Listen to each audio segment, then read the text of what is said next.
యెహోవా నిన్ను నిశ్చయముగా ఆశీర్వదించును. ద్వితీయోపదేశకాండము 15వ అధ్యాయము 4వ వచనము. నీవు స్వాధీనపరచుకొనున్నట్లుగా నీ దేవుడైన యెహోవా నీకు స్వాస్యముగా ఇచ్చుచున్న దేశములో యెహోవా నిన్ను నిశ్చయముగా ఆశీర్వదించును. దేవుడు ఇజ్రాయెల్ను నిశ్చయంగా ఆశీర్వదిస్తానని మోషేకి మాట ఇచ్చిన సందర్భం ఇది. దేవుడు మన పితరులైన అబ్రహాం, ఇసాకు, యాకోబులను ఆశీర్వదించెను. అబ్రహాముకు కలిగినటువంటి ఆశీర్వాదము ఆదికాండము 22వ అధ్యాయము 16వ వచనం నుంచి 18 వచనములు. పరలోకము నుండి అబ్రహామును పిలిచి ఇట్లనెను, నీకు ఒక్కడే అయ్యున్న నీ కుమారుణ్ణి వెనుతీయక ఈ కార్యం చేసినందున నేను నిన్ను ఆశీర్వదించి ఆకాశ నక్షత్రముల వలెను సముద్ర తీరమందలి ఇసుక వలెను నీ సంతానమును నిశ్చయంగా విస్తరింపచేసెదను. నీ సంతతి వారు తమ శత్రువుల గవనిని స్వాధీనపరుచుకొందురు. మరియు నీవు నా మాట వినినందున భూలోకంలోని జనులన్నీ నీ సంతానం వలన ఆశీర్వదింపబడును. రెండో ఆశీర్వాదం ఇస్సాకుకిచ్చిన ఆశీర్వాదము. ఆదికాండము 26వ అధ్యాయము 1 నుండి 4 వచనములు.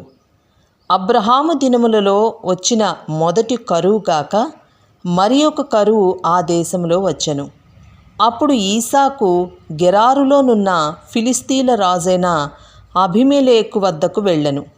అక్కడ యెహోవా అతనికి ప్రత్యక్షమై, నీవు ఐగుప్తులోనికి వెళ్ళక నేను నీతో చెప్పు దేశమందు నివసింపుము. ఈ దేశమందు పరవాసియుండుము. నేను నీకు తోడయుండి నిన్ను ఆశీర్వదించెదను. ఏలయనగా నీకును నీ సంతానమునకును ఈ దేశములన్నీ ఇచ్చి నీ తండ్రి అయిన అబ్రహాముతో నేను చేసిన ప్రమాణము నెరవేర్చి ఆకాశ నక్షత్రముల వలె నీ సంతానమును విస్తరింపచేసి ఈ దేశములన్నీయు నీ సంతానమునకు ఇచ్చెదను. నీ సంతానం వలన భూలోకములోని సమస్త జనులు ఆశీర్వదింపబడుదురు. 3. యాకోబుకిచ్చిన ఆశీర్వాదము.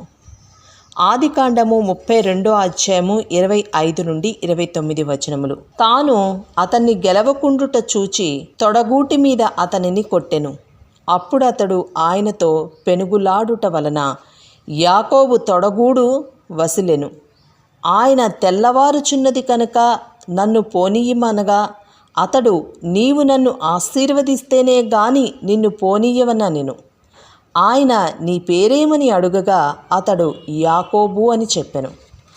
అప్పుడు ఆయన, నీవు దేవునితోనూ మనుషులతోనూ పోరాడి గెలిచితివి కనుక ఇక మీదట నీ పేరు ఇజ్రాయేలే గాని యాకోబు అనబడదని చెప్పెను. అప్పుడు యాకోబు, నీ పేరు దయచేసి తెలుపమనెను. అందుకాయన, నీవు ఎందు నిమిత్తము నా పేరు అడిగితివని చెప్పి అక్కడ అతన్ని ఆశీర్వదించెను.